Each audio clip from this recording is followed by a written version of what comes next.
I'm Dr. Walker, and I want to talk to you a little bit about autism. Partner green lipstick. I was feeling myself today, so here it is. But anyway, back on track. So, I want to talk to you about autism. Autism is a neurocognitive disorder, developmental disorder, right? You don't need the explanation of that, but I can tell you about the diagnosis itself.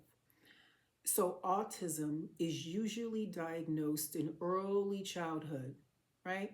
So, by the time the child is even as early as 2 and 3, if they are behind in developmental skills, if they seem to play alone and instead of being in a group, like if you take them to a toddler group and they wind up crawling or walking off and they're by themselves, if they like specific activities or specific toys or specific interest, right?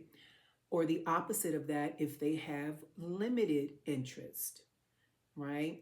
And so again, it starts in early childhood. Later in life, there has become this trend that people are being diagnosed with autism in adulthood. So, yes, that is possible.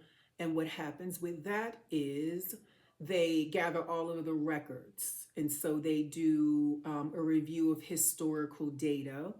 And if that is consistent with what the presentation of the adult is now, then an adult can be diagnosed with autism disorder. I want to make a few things clear because I do see on social media and I just see when I'm out and about that when there are children and they have been diagnosed with autism and they are on a lower end of the spectrum. So, what a lower end of the spectrum means is that they struggle more with social cues. They are behind developmentally. And so, um, their cognitive abilities are more limited. With that being said, I want to also say that autism doesn't mean that the child is violent. Autism doesn't mean that the child has tantrums or the teenager or the infant.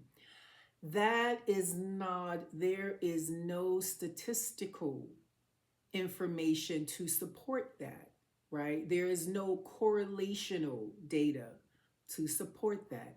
And so, what I mean is, when you have a child and you're experiencing that he or she is having a tantrum or they're falling out or they're actually becoming violent with you, that is a behavioral, right? That is behavioral. And it may have a lot to do with the authority figure and how they parent, right? Or the guardian and how they parent. So, just to give a little insight again on autism and autism disorder, um, I would say first to seek out a clinical psychologist, have them evaluated, and then get as much information as to where they are developmentally. At that point, you can then find the treatments, right? The treatments and the assistance and any kind of rehabilitation schools, things like that, that would help you and also would help with getting and making sure that their behavior is more controlled. What will happen is